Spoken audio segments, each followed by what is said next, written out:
Good afternoon. This is the after lunch session, which is always difficult in a conference.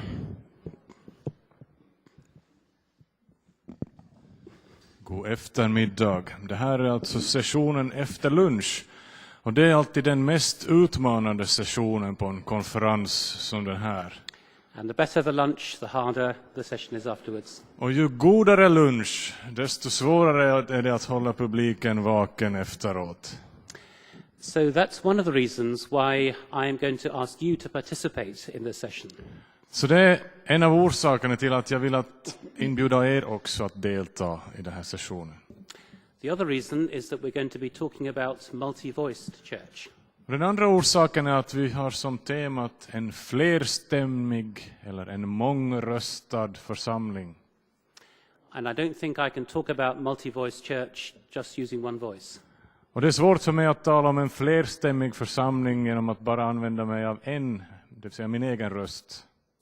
So I will talk for a while and then invite you to have some discussion among yourselves, and then there'll be opportunity for some questions and answers.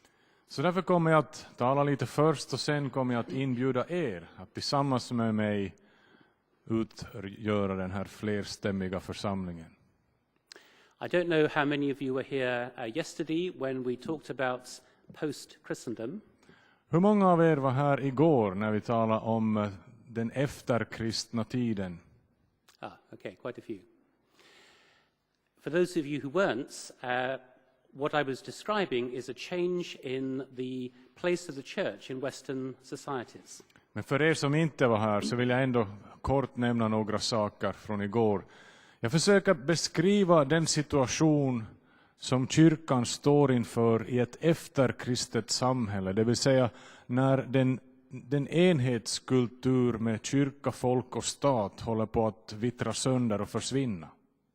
We no longer live in a society where the church is at the center and most people are involved in some way. En tid när kyrkan inte längre är mitt i byn och när människor inte engagerar sig i det kyrkliga arbetet som förr. In most of Western culture, the church is now a minority community. I de flesta västerländer så är nu den kristna kyrkan en minoritet. That presents some new challenges, but I believe also some new opportunities. Och det här ger oss väldigt många utmaningar, men det skapar också nya möjligheter för kyrkan att fungera. I think in many ways it gives us an opportunity to rediscover a more radical Christian faith.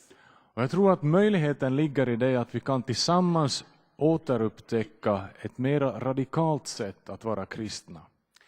But it is going to mean two significant things for most churches in the years ahead.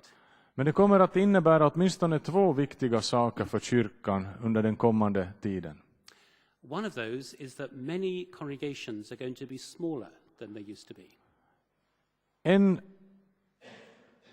En orsak eller en betydande framtidsutsikt är att de församlingar som vi kommer att se i framtiden kommer att vara mycket mindre än de är idag.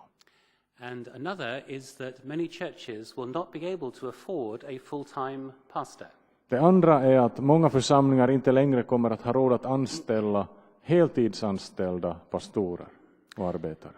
And that means if our churches are going to survive and flourish in this new situation, there will need to be some changes. Så om våra församlingar ska kunna fortsätta att fungera och vara framgångsrika i framtiden så behöver vi titta på de nya förutsättningarna. We won't be able to rely on pastors in the way we have in the past. Vi kan inte längre förlita oss på pastorer och anställda som vi har gjort tidigare. We will need to see the gifts of the whole community released.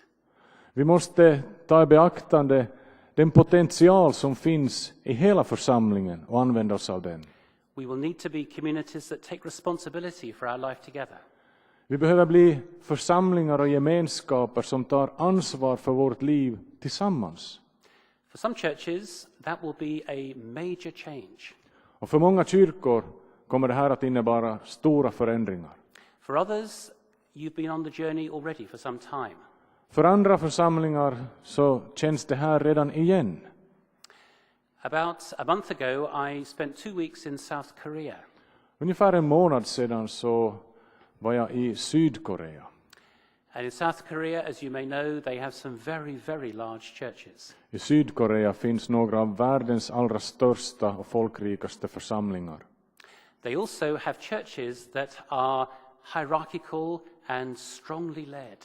Men de har också församlingar som är väldigt hierarkiska och har många starka ledare. The pastor is given enormous honor and respect.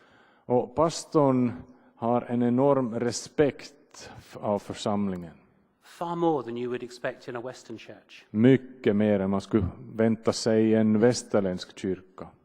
And the things that I want to talk about this afternoon would be very difficult in a Korean church. Och det som jag kommer att tala om nu så skulle vara väldigt svårt att förstå sig på i en församling i Sydkorea. But I think in European churches already we have made some of the changes that I'm talking about. Och jag tror att i många församlingar i Europa så har man redan gjort eller hållit på att göra vissa av de förändringar som jag kommer att tala om nu. But if our churches are going to become smaller, then we have to make some hard choices. Om våra församlingar kommer att bli mindre så då behöver vi också göra några väldigt medvetna val. What do we do and what do we stop doing?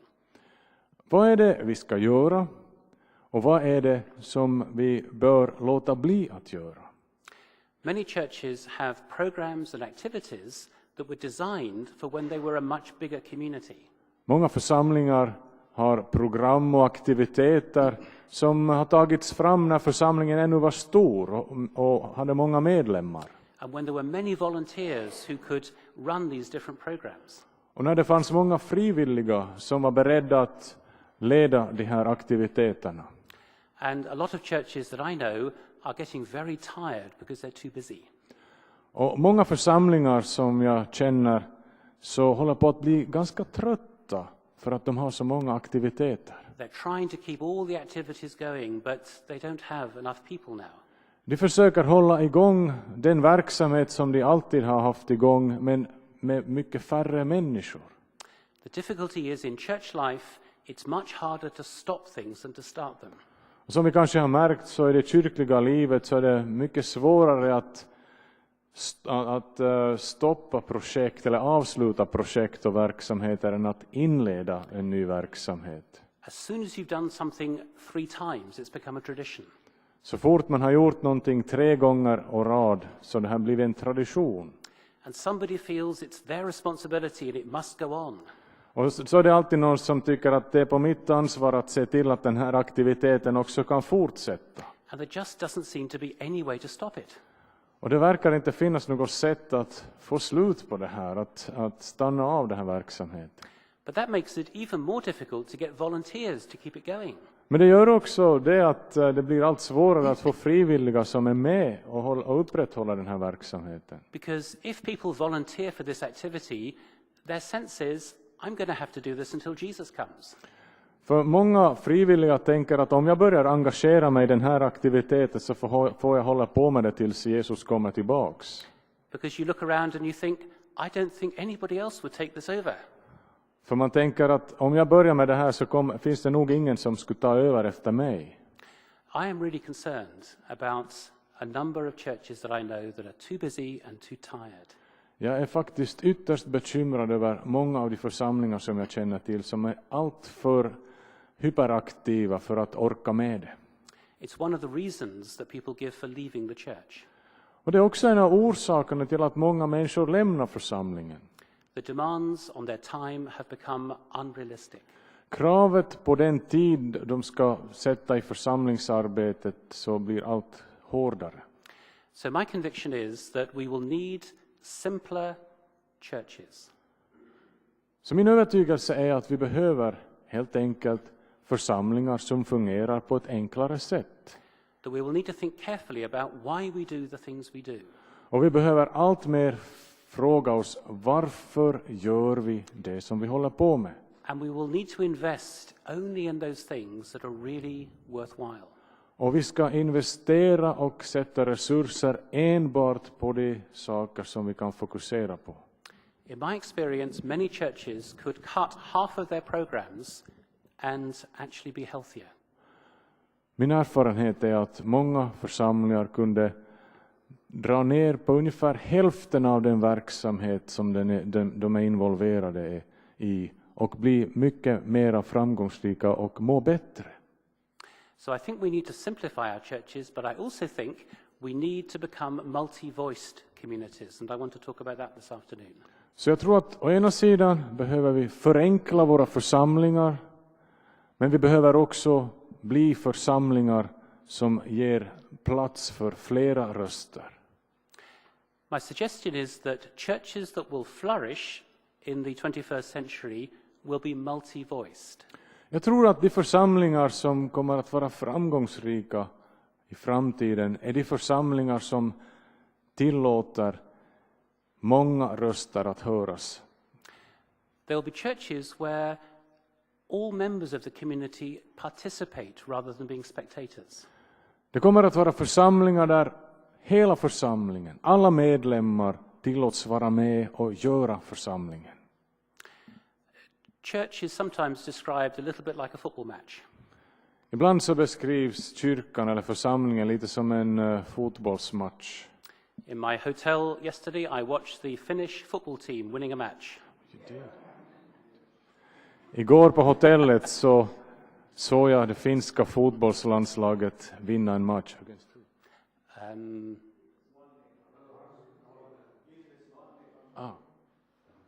Belarus, that's it, yes.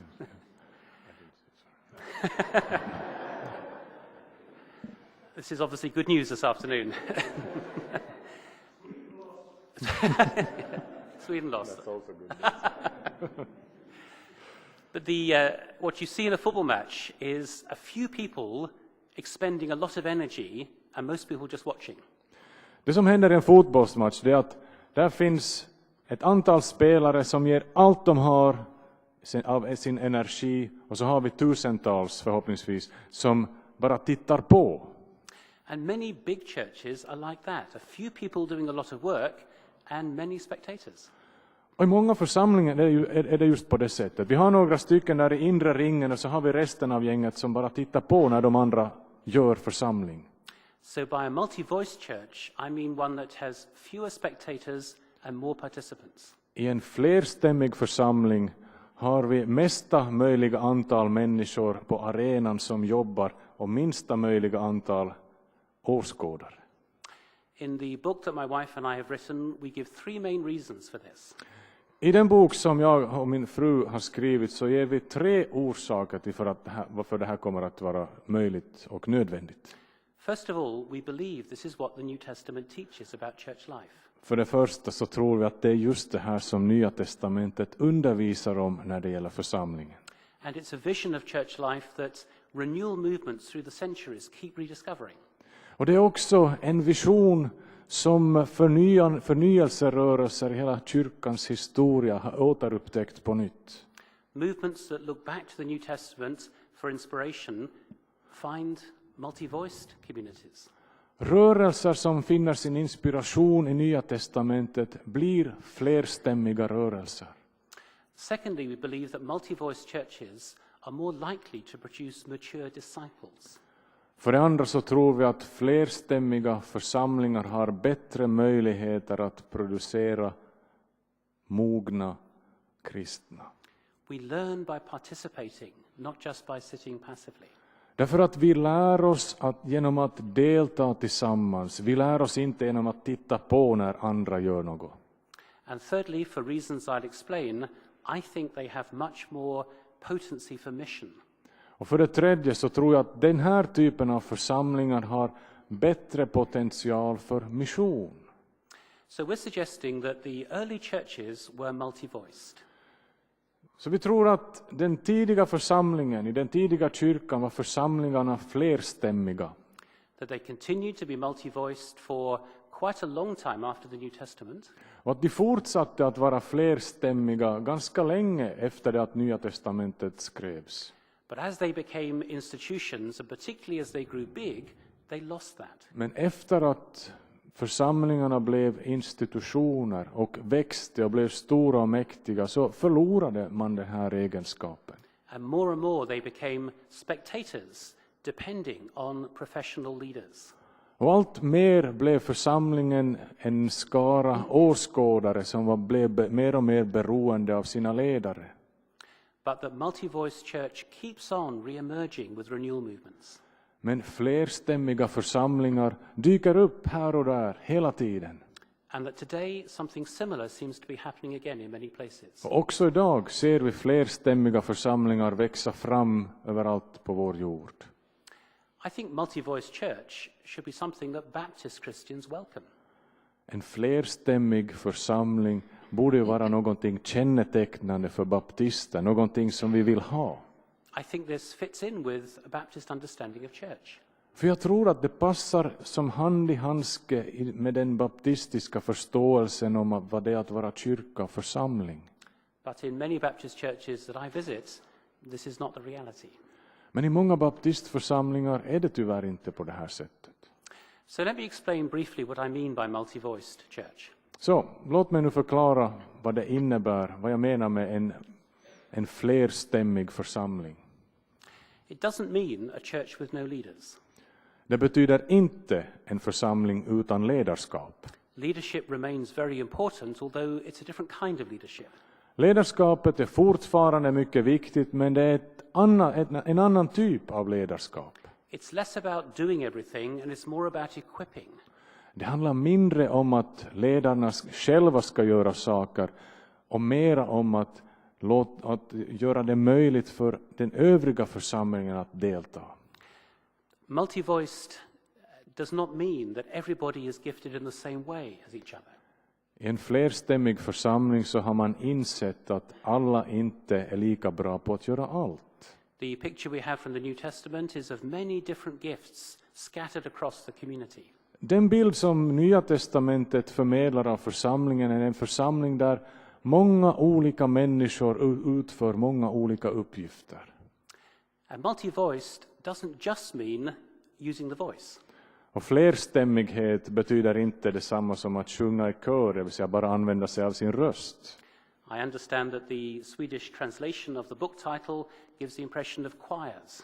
Flerstämmighet, det vill säga den svenska översättningen, anger just det här att det kan handla om körsång. So let me be clear, I'm not talking about churches setting up choirs, Men jag talar inte om att vi ska grunda flera kyrkokörer. but about the various gifts that God has given to the community being used for the benefit of the community. Utan jag talar om att vi ska ta vara på alla de gåvor som Gud har lagt ner i församlingen som ska komma hela kyrkan till godo. And multi-voice does not mean a complete free-for-all where anything can happen. Flerstämmighet betyder inte att alla sjunger i munnen på varandra så att det blir ett enda kaos och allt möjligt kan hända. But it does mean a certain loss of control, which some people will find threatening. Men det betyder definitivt att kontrollmekanismerna blir färre. Och det här kan vara ett hot för några. Because in a multi-voiced community, you're never quite sure what's going to happen next. För i en flerstämmig gemenskap får man också släppa kontrollen och då vet man inte riktigt vad som ska hända härnäst. The longest description in the New Testament of what happens when the church gathers is in 1 Corinthians chapter 14. I första Korinthierbrevets 14 kapitel så hittar vi den längsta beskrivning i Nya testamentet på vad som händer i en församling när man samlas. It describes how the church in Corinth behaved when they met together. Här handlar det om hur kyrkan i staden Korint uppträdde, hur man var tillsammans när man samlades till gudstjänst. And we're not sure how typical Corinth was. It might have been different in other churches. Vi vet inte om församlingen i Korint var en typisk församling på den tiden. Det kan den ha varit, men det kan också ha funnits andra typer av församlingar. Although when Paul writes his letter to them, he refers to the practices of other churches and suggests that there is some commonality across the communities. Men när Paulus skriver till församlingen i Korint så framgår det att den har liknande egenskaper som också många andra församlingar som Paulus kände till. But what Paul describes is a community where when they meet together, everybody brings a contribution. Paulus beskriver en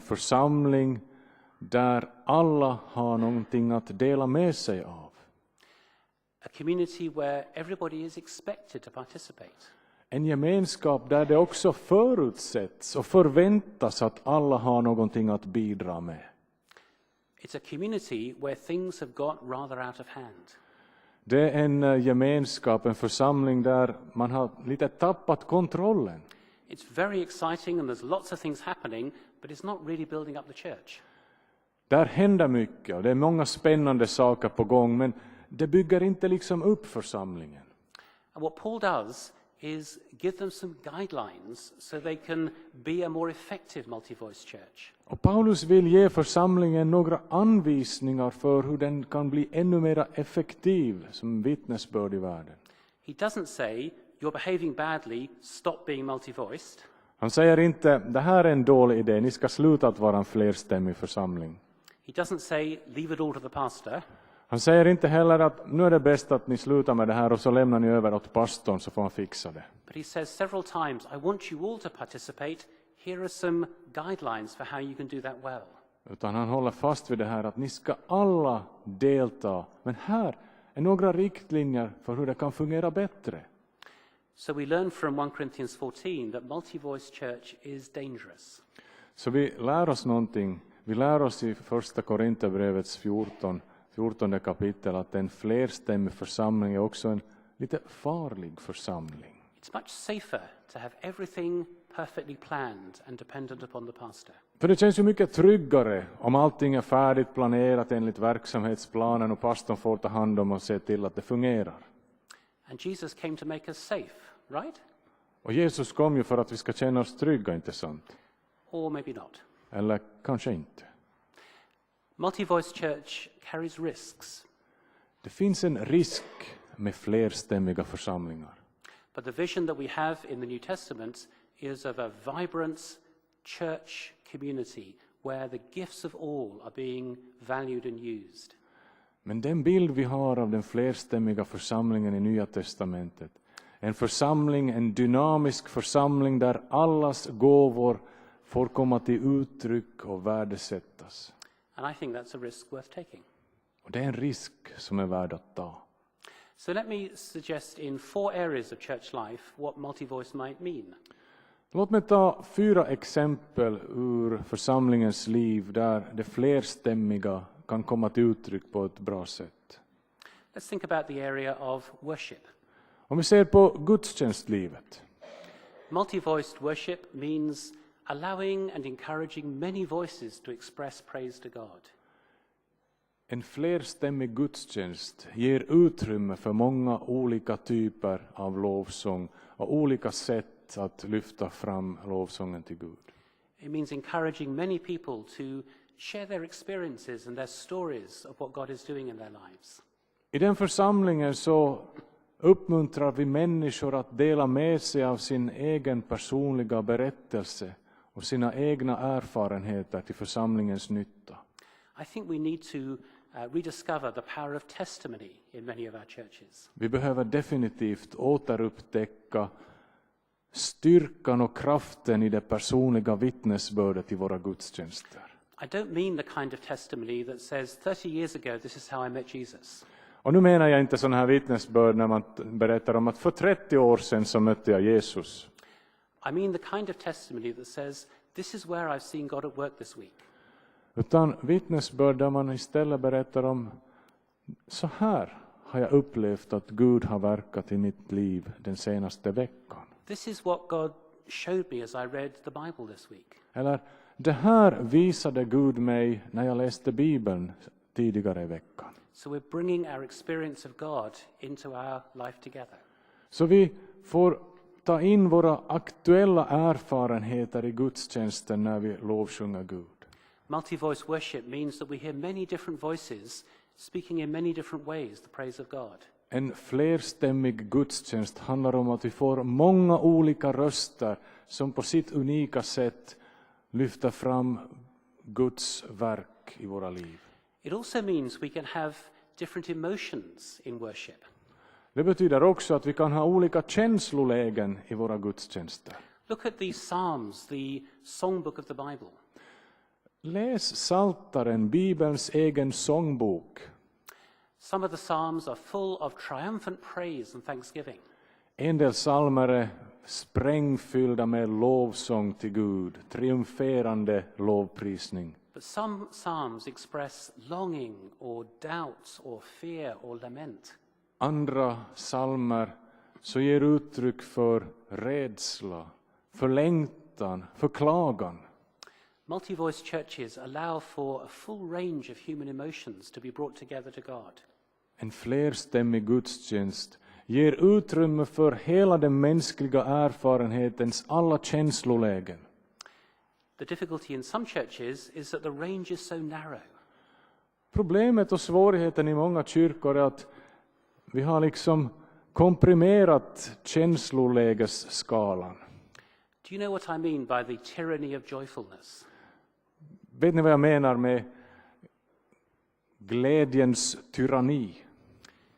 You better be happy when you arrive in the morning because we've only got praise songs. Det är bäst att du är glad redan innan du kommer till gudstjänsten, för vi här i vår gudstjänst har vi bara glada lovsånger. But actually people come with all kinds of emotions. Men i verkligheten så kommer människor i allmänhet till gudstjänsten med olika känslolägen. And I believe a multi-voice church allows for a much greater honesty in our worship. Och jag tror att en flerstämmig gudstjänst också kan bli en ärligare gudstjänst, där vi tar hänsyn till var och ens olika emotioner. I've spoken to one or two people who last went to church the Sunday after 9/11. Jag har talat med ganska många personer vars sista kyrkobesök var söndagen efter 11 september 2001. They left church that Sunday and have never been back. Den söndagen när de gick från gudstjänsten, efter det har de aldrig satt sin fot i kyrkan. And the reason was that the church made no mention of what had happened that past week at all. Orsaken var att man i den gudstjänsten inte med ett enda ord nämnde terrorattackerna. It was as if everything that had happened, that everybody around was talking about, didn't matter. Det var precis som om det som hela världen talade om inte skulle ha hänt när man kom in i kyrkan. And the people who left the church felt like they'd been in a ghetto. Och de här människorna som lämnade kyrkan upplevde att de hade varit inne i ett instängt getto. But I've also talked to pastors about their experience on that Sunday. Men jag har också talat med många pastorer om deras erfarenheter just den söndagen. And many of them recognized that they hadn't known what to say or do. Och många pastorer erkände att de varken visste eller kunde säga någonting den söndagen. One talked about looking through his collection of songs and not finding anything that was suitable.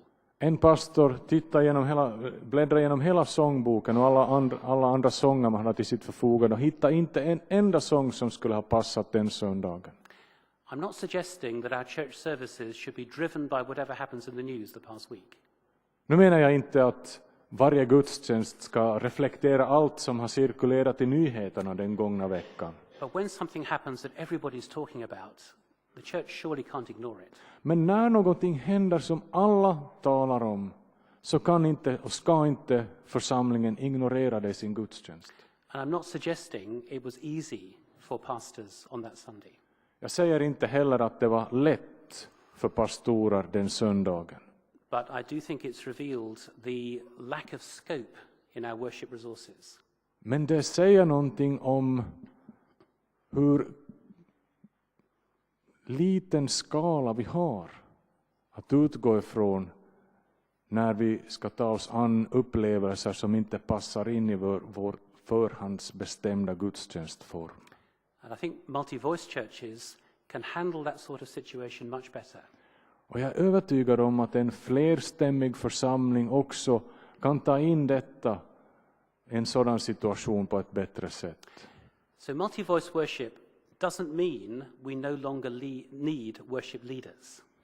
En flerstämmig gudstjänst betyder ju inte att vi inte skulle behöva körledare eller lovsångsledare.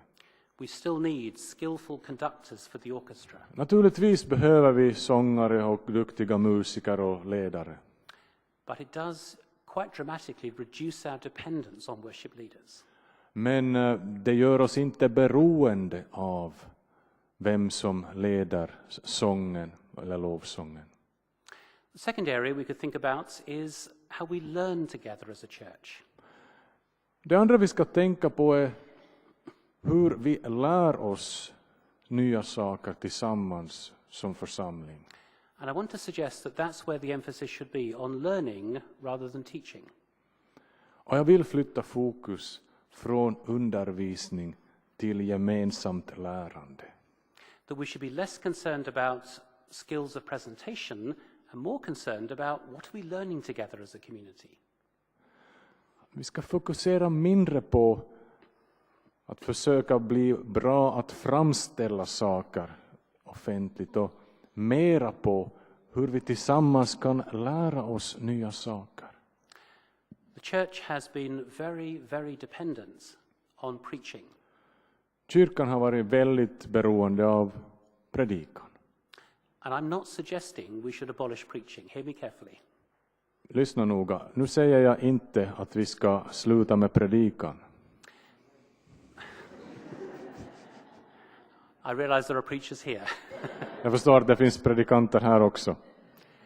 But I am suggesting that we might develop a wider range of ways of learning. Men det jag vill försöka säga här är att vi behöver utveckla en större kapacitet för hur vi lär oss tillsammans. Sometimes preaching a sermon will be the very best way. Ibland kan en predikan vara det bästa sättet. But there are many other ways of learning together as a community.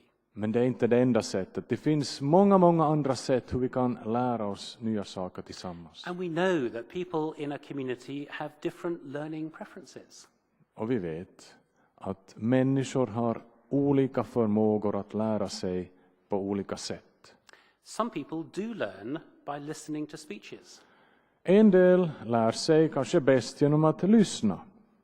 Other people learn much better by discussing things together. Andra igen lär sig bättre genom att tillsammans diskutera saker. Other people learn by going and doing something and then reflecting on it. Sen finns det de som helst går ut och gör någonting direkt och sen kommer tillbaka och funderar på vad de har gjort. But for so long we have majored on preaching. We have assumed that's the best way of teaching most people. Men under så lång tid har vi fokuserat nästan enbart på det predikade ordet.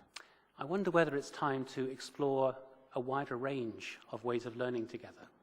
Och jag undrar om det inte vore dags så småningom att utforska ett vidare spektrum för på vilka sätt vi kan lära oss tillsammans. This may sound like heresy, but I think we have too many sermons. Det här kan låta som en irrlära nästan, men jag tror faktiskt att vi har för mycket predikan. And as a result of that, I'm not sure that we make the best use of sermons. Och därför tror jag också att vi kanske inte heller kan använda oss av predikans resurser på bästa sätt. And in some ways, the better the sermon, the worse the problem.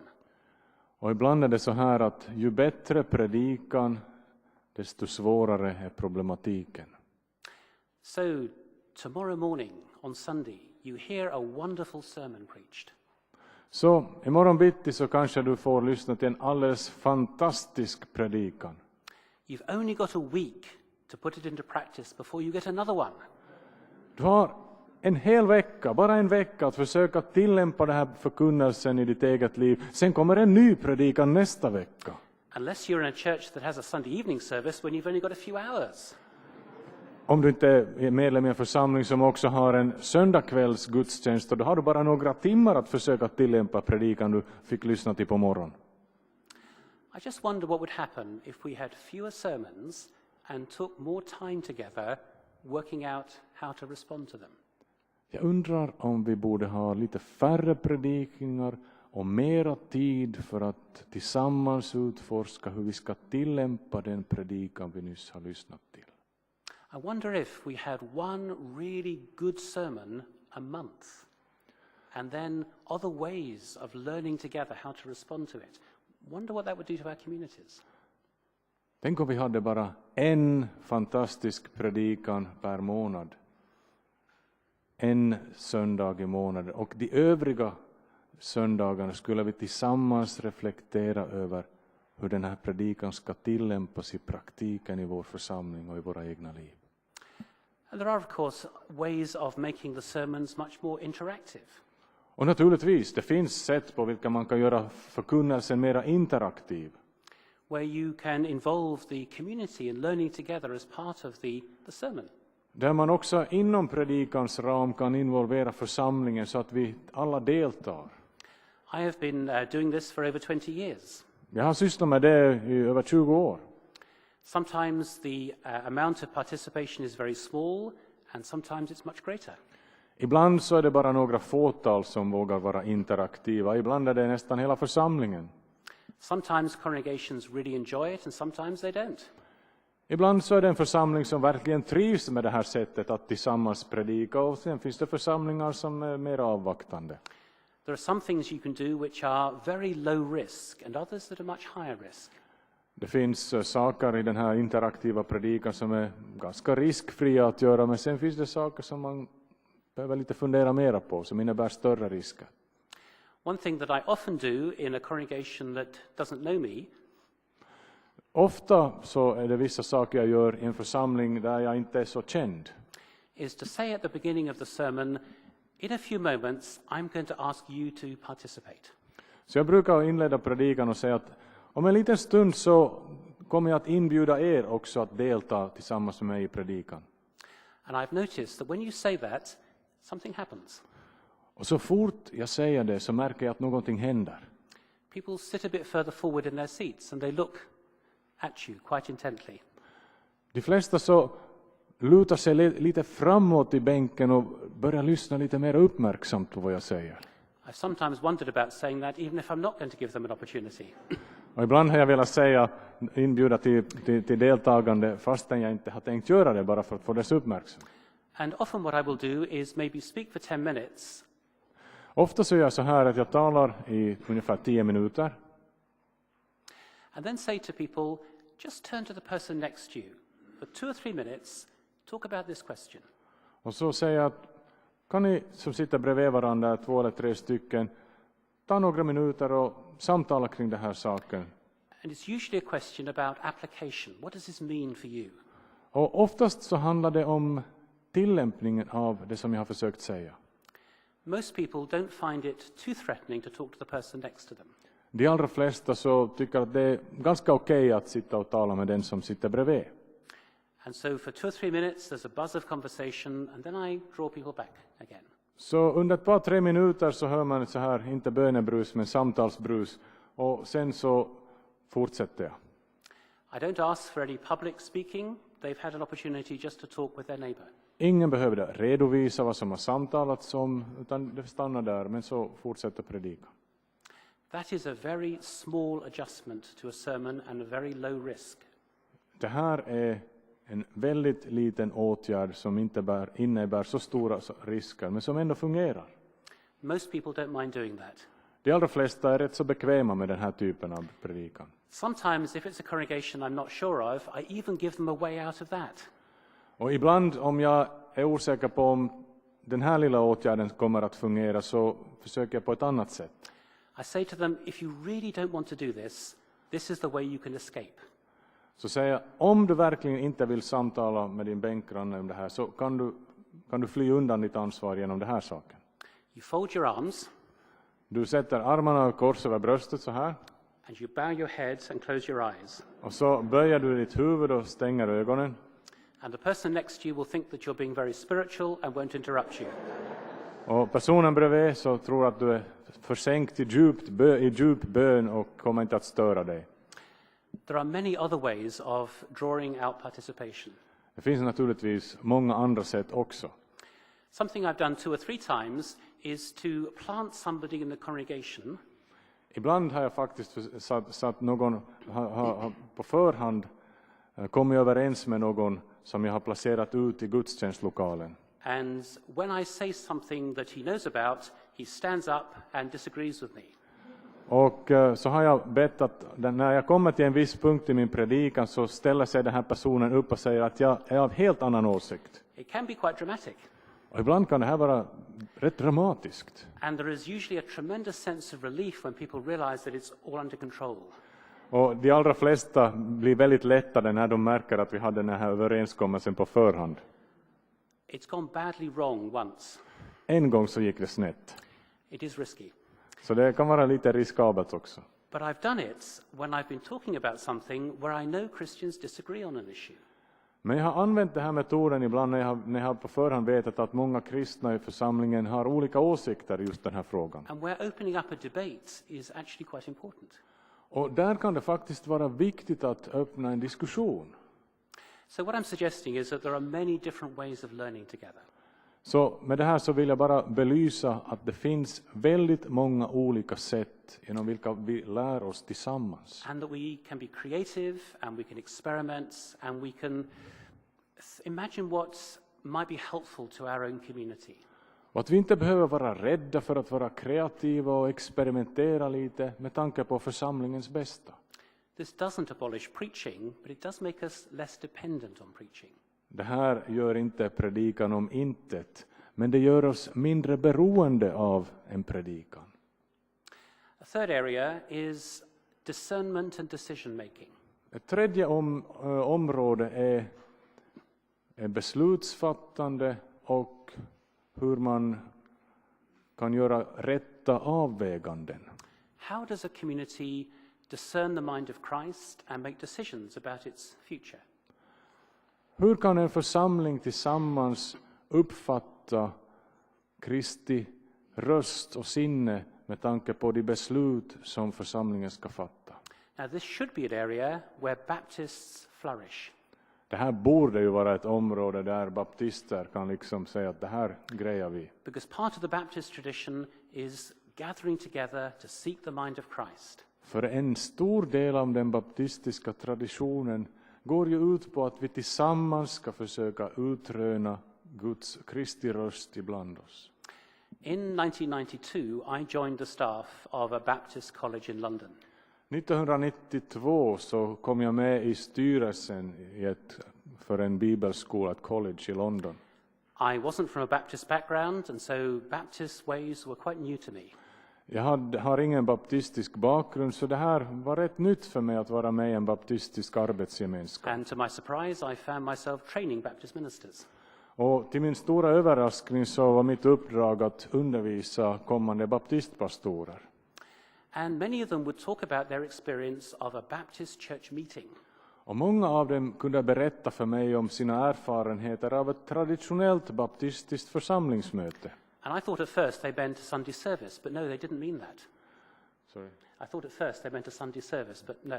Så jag tänkte först att nu ska de liksom verkligen ställa mig till rätta här, men de menar ingenting illa. What they meant was a meeting usually during the week when the community gathered to make decisions. Så det de egentligen ville lyfta fram här var ett vanligt möte under veckan där man i en baptistförsamlingen satte sig ned och fattade beslut tillsammans. And these men and women who were training to be Baptist ministers passionately defended this. Och de här människorna som skulle bli pastorer i baptistförsamlingar, så de höll benhårt fast vid den här typen av möten. This is what it means to be a Baptist church. Och menar att det här är liksom identitetsskapande för baptister. We meet together to discern the mind of Christ. Vi möts tillsammans för att utröna Kristi och Guds vilja. And I said, how does it work in practice? Så frågade jag, hur fungerar det i praktiken? And they said, it's awful. Och de sa, det är alldeles förskräckligt. The theory is great, but the practice is terrible. I teorin så är det alldeles fantastiskt, men i praktiken så är det ganska grymt. This is the time when people don't behave well to each other. Det är vid såna här möten som det värsta ur människorna kommer fram. It's like a business meeting. Det är nästan som ett affärsmöte. People have arguments and they don't listen to each other. Folk grälar och diskuterar utan att lyssna på varandra. But this is what it means to be a Baptist church. Men det är det här det betyder att vara en baptistförsamling. I believe that this is actually what it means to be a Baptist church. Personligen så tror jag att det är faktiskt just det här det innebär att vara en baptistförsamling. Somehow we need to move from good theory to good practice. Men vi behöver förflytta oss från en bra teori till en bra praktik. Somehow we need to set this process back in the context of worship. På något sätt så behöver vi ta den här processen om beslutsfattande och sätta den i gudstjänstfirandet. We need good processes to listen carefully to each other. Vi behöver goda processer så att vi kan lära oss att lyssna till varandra. I think often we assume people know how to do this, but actually we need to train people, learn the skills. Vi kanske tror att det här är någonting som kommer automatiskt, men i praktiken så vet vi att det här är någonting som vi måste lära oss och varandra. The way we meet together may make a difference. Sättet på vilket vi möts kan vara avgörande.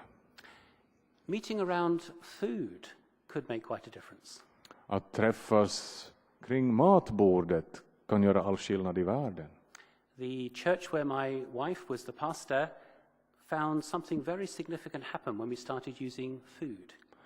I den församling där min hustru var verksam så märkte man att när man samlades kring matbordet så började saker och ting hända. We decided to use a very traditional British dinner. Vi beslöt oss för att samlas kring en helt traditionell brittisk middag. We shared fish and chips together. Vi delade fish and chips med varandra. It's a very healthy form of British food. Men det är en mycket hälsosam kost i Storbritannien. We bought many portions from the local fish and chip shop. Och vi bar dit många portioner från den lokala fish and chips grillen. And in that way the church became a blessing to the fish and chip shop. Och på det här sättet blev också församlingen en välsignelse för den lokala fish and chips grillen. But we discovered as we ate together and then began to talk together, the atmosphere was quite different. Men framförallt så märkte vi att när vi både åt och samtalade tillsammans så blev det en helt annan atmosfär. Eating and talking and praying all got mixed up together. Att äta, samtala och be på samma gång, det fungerar. It was no longer a business meeting, it was a community of friends. Det var inte längre ett församlingens affärsmöte. Plötsligt var det ett samtal mellan vänner. A multi-voice church learns the skills and the practices of good communication. En flerstämmig församling lär sig att kommunicera tillsammans. It doesn't remove the need for leadership and vision, but it means much greater ownership. Den tar inte bort behovet av ledarskap och planering och visioner, men det lär sig att fungera tillsammans. I did say I was going to talk about 4 things, and that's only 3. Jag sa faktiskt att jag skulle tala om 4 saker, nu har vi kommit till 3. If you want to know about the 4th, you'll have to buy the book. Om ni vill veta vad det 4:e är så får ni faktiskt köpa boken. But actually, because time is going, I want us to be able to do something together. Men eftersom tiden går så tänkte jag att vi faktiskt då ska göra någonting tillsammans också här. I do think this is important for the future of the church. För jag tror att det är viktigt med tanke på framtidens kyrka. I think it's more likely to create a community of disciples. Och det gör att det är också lättare att skapa ett forum för lärjungaskap. And I think we're much more likely to be active in mission beyond the church if we are active within the church. Och jag tror att det är sannolikheten för att vi ska vara aktiva i missionsarbete utanför kyrkan är större om vi är aktiva i arbetet inne i församlingen. But finally, one word of warning. Men ett litet varningens ord. What I said at the beginning about the church becoming simpler. Vad jag sa tidigare om att församlingen behöver förenkla sina strukturer. Multi-voice church must not mean everybody getting busier. En flerstämmig församling betyder definitivt inte att alla får mera att göra. It means sharing out responsibilities. Det betyder istället att vi delar på ansvaret. Empowering and equipping people to use the gifts that they've been given. Och när vi gör det så ger vi också förtroende och mera inflytande åt människor att dela med sig av sina gåvor. If it works well, it should release time and energy. Om det fungerar bra så ger det oss istället mera tid att använda tillsammans. I would like to know what you think about this. Och nu vill jag veta vad ni tycker om det här. You may be part of churches that are already multi-voiced in some ways. Kan hända att ni känner igen det här och att ni tycker att ni redan är med i en församling där flera röster får höras. The church that I'm part of in Bristol is multi-voiced in some ways, but not others. Den församling som jag tillhör i Bristol, så den är i flera avseenden en flerstämmig församling, men inte i alla. So, could I invite you to have a conversation with the person next to you? Så kan jag be er att ni samtalar tillsammans med den eller de personer som sitter bredvid er. Or maybe with 2 or 3 people, if you prefer. Kanske ett par, 3 personer som det passar bäst. And remember, if you don't like it, Sen om ni inte gillar det så är det bara att göra så här. but to have a conversation and to ask, what do you think of this and how might it look in your church? Fundera på vad ni tycker om det här och hur det ser ut i den församling där ni finns. What would be the obstacles and what would be the benefits? Vad är hindren för att det här ska ske i er församling och vad skulle nyttan vara av en flerstämmig församling? Just for about 5 minutes. 5 minuter.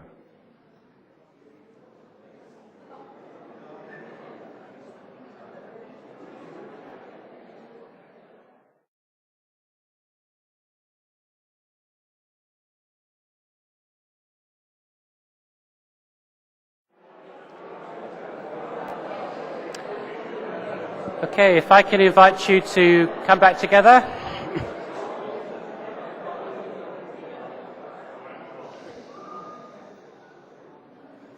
Special magic symbol, that's very impressive. We have about 10 minutes, and I invite you, if you're wanting to make any comments. Nu har vi ungefär 10 minuter som ni får tid att dela med er av det som ni samtalar om tillsammans i era grupper. You might want to talk about the potential you see or the problems you see. Ni får antingen tala om problemen eller möjligheterna, eller både och. What you're doing already or what you would like to do. Om det som ni redan gör och involverade i, eller om det som ni skulle vilja göra. Over to you. Så.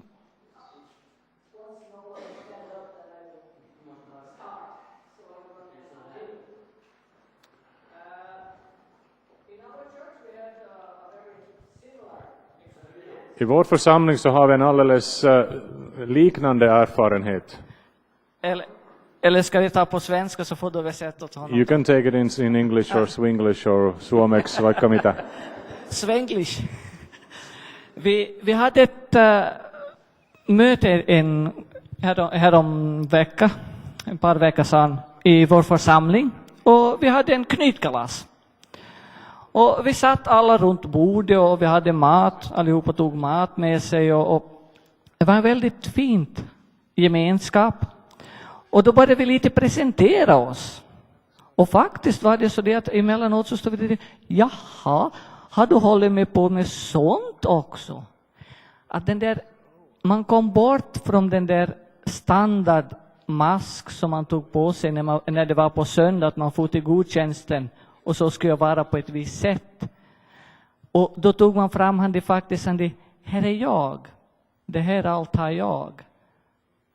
Det här har ju bidragit. Och det blev faktiskt många in i församling, såväl äldre som nya, som blev, jaha, men vad roligt. Men det finns faktiskt en liten risk.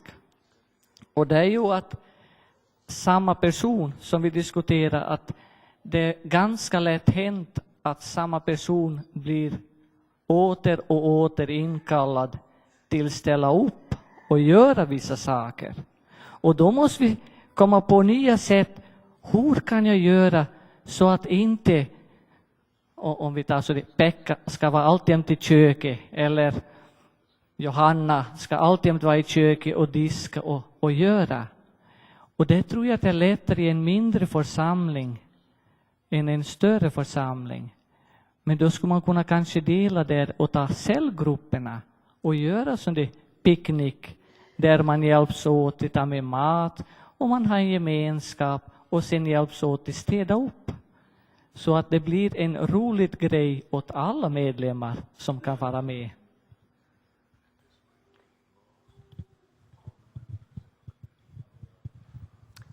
Thank you. Yes, the power of food, once again, to shape community. här har vi exempel på hur maten, att dela måltidsgemenskapen, också kan fungera på det här sättet. But you're quite right, the risk that some people will take part too much or will always say the same thing. Men du har rätt i det att risken finns att det alltid är samma människor som gör samma saker. So we need to develop practices that will help in that. Och därför behöver vi också utveckla praktiker hur vi kan lära känna varandra bättre och varandras olika möjligheter. Please translate into Swedish. I'm one of those preachers who's sitting here. I was blessed a few years ago by a small book written by Craddock, and it's called As One Without Authority. Yeah. You know it? I know it, yes. Yeah, Jesus did not preach down upon the people and tell them what to believe and what to do, but he gave them stories to think about, and we're still trying to figure out what he meant. För några år sedan så läste jag en bok som handlar om hur Jesus inte kom med auktoritet, utan han kom genom att dela sitt liv och berättelse med människor. Det har gett mig många nya insikter.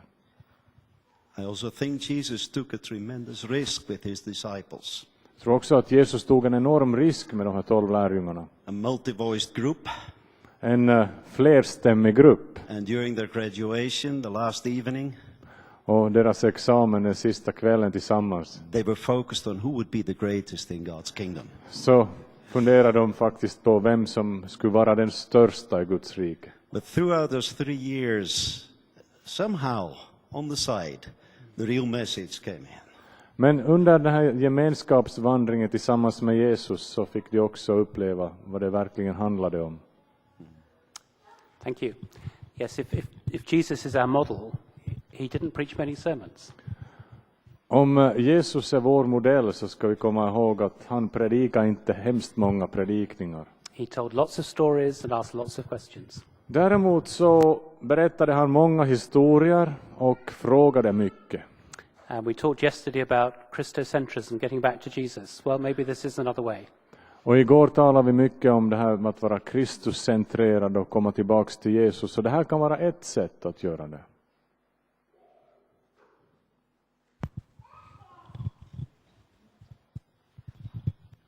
Ja, vi samtalar om just den här handikappet som vi har i församlingen med att de som är bra att verbalisera så får alltid ett övertag.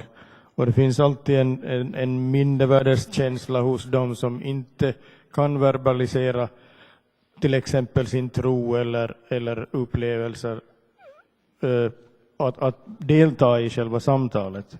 Man är rädd att man gör bort sig när man inte kan uttrycka det så där fint som den där akademikern gör till exempel i våra sammanhang. Så utmaningen är ju att hitta liksom, för det är ju samtidigt så, kommer vi till i gruppen här, att de här människorna som är verbala och som har läst mycket och så vidare har ju ett enormt handikapp i det att de ofta inte lever och kan beskriva förverkligandet av det här, utan mera teorin kring det här. Och att beskriva, ge vittnesbörd om hur man i vardagen lever i gemenskap med Jesus, det är ju alla egentligen experter på från sina egna liv. Att hur ska vi få liksom det här samtalet att innehålla just de erfarenheter som varje människa har, både av tvivel, av frågor, av funderingar, men också av genombrott och upplevelser som man har av olika slag. Och hur ska den som inte egentligen har språk att uttrycka det här kunna uttrycka det i det här gemenskapen? Om inte man bara kan prata, utan hur ska man göra?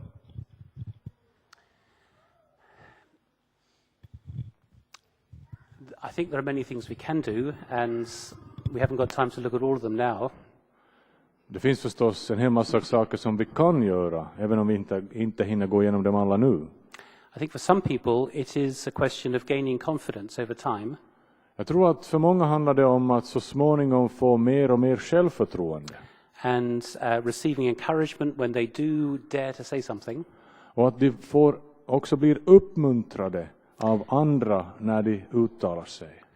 For others, it may be finding ways to represent their voice. För andra så kan det handla om att låta någon annan representera och formulera det som de själva vill säga. So the man next to you perhaps is very shy, wouldn't say anything. Så kanske den som sitter bredvid dig är lite blyg och inte vet hur han ska uttrycka sig. But you've had a conversation together just now.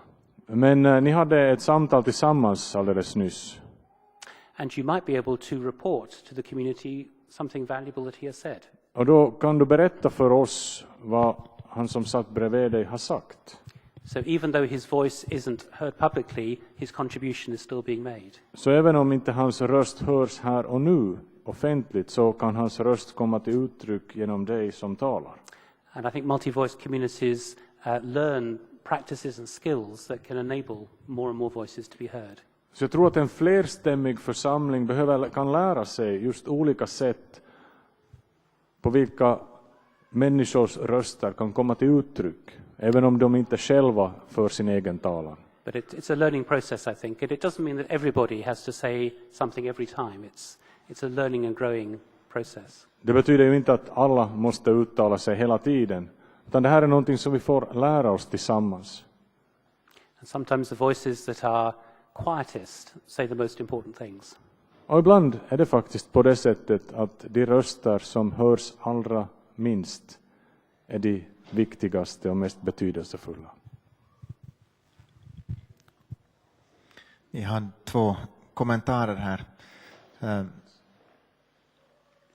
Jag märkte i vår församling så var det vissa medlemmar som sa att ibland vågar man inte komma med idéer och visa sin inspiration för olika saker, för då är man rädd att då får de grepp om mig och sen är det jag som kommer att få göra det här. Just som han sa här, resten av livet. Det var en kommentar. Sen det andra, förra gången när jag var pastor för 10 år sedan så hade jag den erfarenhet att ingen i vår församling ledde lovsången. Så då tog jag gitarren med mitt dåliga gitarrspel och så började jag spela gitarr och led lovsången. Och plötsligt var det jättemånga som kunde leda lovsången och spela och sjunga. Kanske också att våga att inte alltid vara så perfekt och göra allting så perfekt och hålla ribban så högt. Thank you. That's a helpful comment. Tack för det. Det var mycket bra kommentar som hjälper oss. Time perhaps for one more. En till.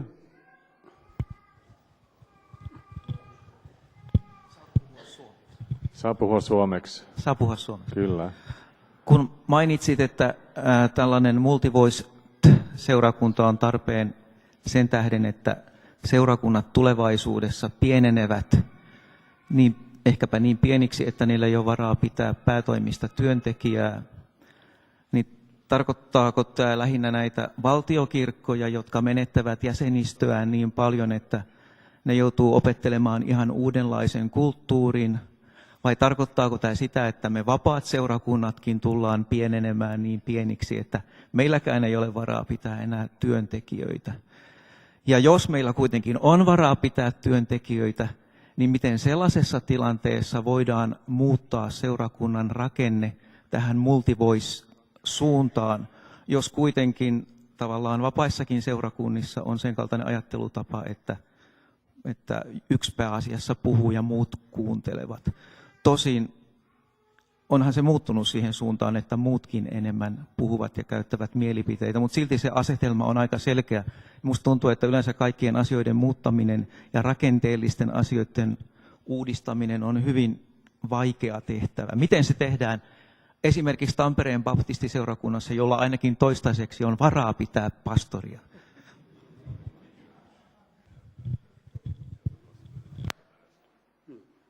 Ta det på svenska då. Tapio frågar lite om... I'll take it in Swedish. Oh, that was... Ah, okay. Sorry. Talar du om folkkyrkan som ska bli mindre och förlita sig mera på frivilliga krafter? Eller talar du om frikyrkorna som redan är ganska små, av varav vilka många inte redan nu har råd att ha heltidsanställda pastorer? Hur ska vi göra det här i praktiken? För vi vet att i våra församlingar så är vi så väldigt vana vid att en talar och andra lyssnar. Och det är väldigt svårt att komma från det här sättet att tänka och vara församling. Så jag ser ganska många problem med det här. Kan du lite förklara dig närmare?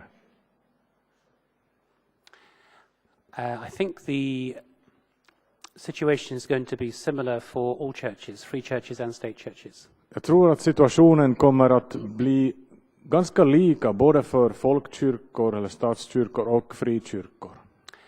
It may be a reality sooner for smaller churches than for larger churches, but I think we're all moving in the same direction. Processen kommer antagligen att bli mycket snabbare i de mindre kyrkorna, men jag tror också att folkkyrkorna förr eller senare kommer att så att säga drabbas av det här. Certainly the state church in Britain is facing the reality of this already. Den anglikanska kyrkan i Storbritannien, en statskyrka, så är redan i den här situationen. Very often a parish priest is responsible for 7, 8 or 9 parish churches. Ofta är det så att en präst ansvarar för 6-7 olika kyrkor i stiftet. So the reality is that those congregations need to become more self-sufficient, more multi-voiced if they're going to survive. Så om de här församlingarna ska kunna fortsätta att överleva och verka, så måste de helt enkelt förlita sig på sina egna krafter och sina egna medlemmar. But I agree with you that I think the journey towards being multi-voiced is not going to be easy. Men jag är helt överens med dig att vägen mot en mera flerstämmig församling kommer aldrig att vara lätt. In some churches there's going to be a lot of resistance. I många kyrkor så kommer det att bli ett hårt motstånd mot det här. Some of the resistance is going to come from the pastors. Och i många församlingar så är det pastorerna som kommer att stå för det största motståndet. Who will feel quite threatened by no longer being fully in control. De kommer att känna sig hotade när de inte längre har full kontroll över situationen. But some resistance will come from congregations who don't want to take responsibility. Men i många församlingar så är det församlingen själv som står för det största motståndet, eftersom den kanske inte själv vill ta över ansvaret. So I think some churches will be able to move faster than others towards this. Så jag tror att en del församlingar kommer vara beredda att röra sig snabbare mot den här utvecklingen, mot en flerstämmig församling. But I think most churches can take at least small steps. Men jag tror att alla kyrkor, alla församlingar kan göra små steg i den här riktningen. And sometimes when you take a small step, the next step doesn't seem quite so bad. Och ibland när man tar det första lilla steget så plötsligt så verkar nästa steg lite lättare att ta. So if the preacher gives you an opportunity to talk to the person next to you, så om pastorn då plötsligt inbjuder dig och din bänkgranne att föra ett kort samtal under gudstjänsten, and the roof doesn't fall in, och taket fortfarande är intakt och inte har ramlat in, well, you might try it again. så då kanske det är värt att pröva det på nytt. So I think it's about gaining confidence. Så jag tror att det handlar mycket om att skapa ett mera förtroende för de här sakerna. But I really do think that if we don't move in this direction, we're not going to be well prepared for the future. Men jag tror också att om vi inte är beredda att ta de här små första stegen, så är vi inte heller utrustade för att möta framtiden. So I offer it to you for your reflection. Så därför så vill jag dela med mig av det här till er, så får ni diskutera och samtala kring det mera.